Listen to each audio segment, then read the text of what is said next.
روز سوال کړی دی چې بعض خلک ما لیدلي دي چې کله دوه کسان تجارت شروع کوي او پارټنري کوي نو په دغه ټیم کې دوی د سوره فاتحه پکې وایي یا کله چې نکاح کوي نو په نکاح کې هم سوره فاتحه وایي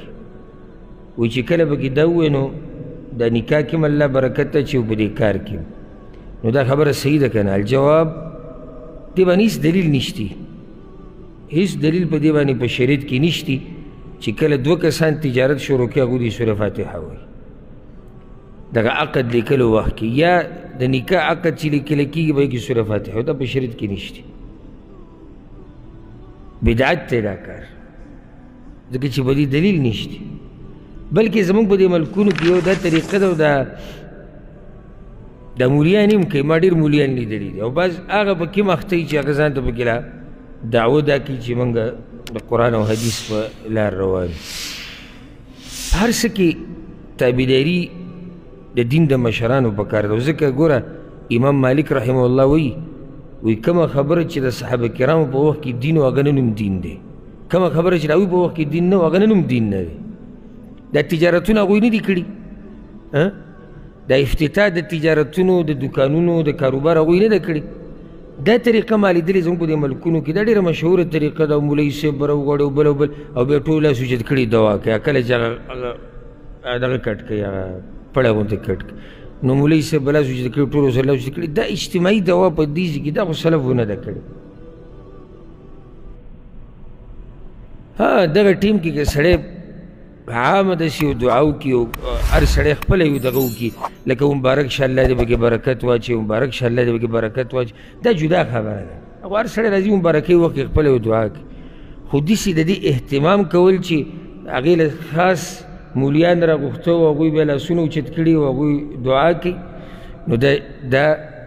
د سلفو په وخت کې نه و لکه یو کار د سلفو په وخت کې شوی دی او هغه تجارت شروع کول هغوی تجارتونه نه دي کړي دي کاروبارونه یې شروع کړي او هغوی زموږ نه زیات حرسناکو په دین باندې موږ خو د هغوی نه زیات حرسناک نه یو که نه نو هغوی ولې داسې کار نه دی کړی چې څوک راولي او هغه دغه ټیم کې ورته دعاګانې وغواړي او خصوصا په هغه ټیم کې غټ غټ اولیاء الله موجود دي لکه پیغمبر صلی الله علیه وسلم شتي د پیغمبر صلی الله علیه وسلم چې لاړ ابوبکر صدیق دی عمر بن خطاب دی عثمان دی رضی الله عنهم نور غټ صحابه کرام دي یو پکې راولي چې دعا دله وغواړي نو د دې نه دا واضح شو چې دا د هغوی طریقه نه وه اوس که چېرته کله ناکله داسې وشي بې د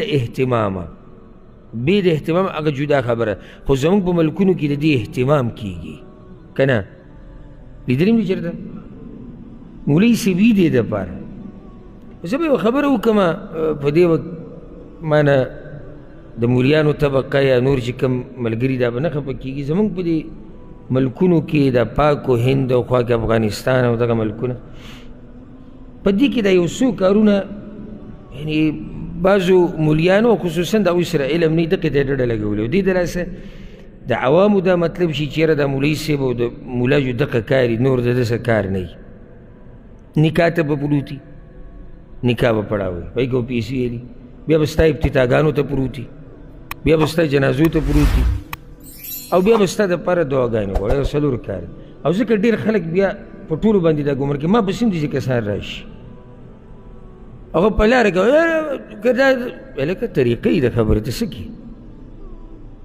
که ته دا کار ما که ته داسې دا کار وکړي نو هغه چې کوم هغوی هغه یو نقشه جوړه کړې ده نو دې خلکو دا مطلب شي چې ټول داسې دي نو بس اوس دغه مولوي صاحب ته که ته دا ووایي چې دا کار خو نشتی په شریعت کې دا ته چې کې وایي نشته خو دا دی چې دې نه بغیر خېټه ساتلو هم ګران دي که نه ځکه چې دې دوا له ورشي خو دوا کې ورته څه غوړ زیړو میلاویږي که نه بس د هغې دپاره به دی لګیا یو ځای کې به ذلیله کېږي یو بل ځای کې به ذلیله کېږي صرف د یو څو مټایانو دپاره د یو څو روپو دپاره او دا سړی عمر له دقه شي او پلانې حاجي صاحب او پلانې حاجي صاحب محترم او پلانې حاجي صاحب محترم دقه حاجي صاحبانو د کته بره کېږي او د هغوی خلاف خبره نشي کولی دا یو حقیقت دی نو هلته که ته چاته دا هم ووایې چې یاره دا طریقې نشتي دا ځای په ځای دعاګانې کول او د مولوي صاحب دا تګ دا نشتي شریعت کې هلته هغوی موږ دې ته مجبوره یو تا ته دا هم ووایي چې صحیح ده دا په دین کې نشته خو موږ به څه کوو موږ به څه کوو نو چې د دوی په الله یقین نه وي نو بیا به د عوامو په الله باندې یقین څنګه جوړ شي نو عالم دې دپاره نه دی چې دی به صرف تاله ابتداګانې کوي او تاله به دا کوي د عالم به په معاشره کې یو مقام او دا په دې کې غټ کردار د دې عالم په خپله دی د دې عالم په خپله دغه دې کې غټ کردار دی نو الله دې رحم وکړي او الله دې چېرته موږ له د هغه کار توفیق نه راکوي چې د هغې د لاسه د خلکو په نظر کې اسلام یا مسلمانان یا علما کمزوري ښکاره شي الغرض دغه ټیم کې سوره فاتحه ویل د کله چې کاروبار شروع کوي یا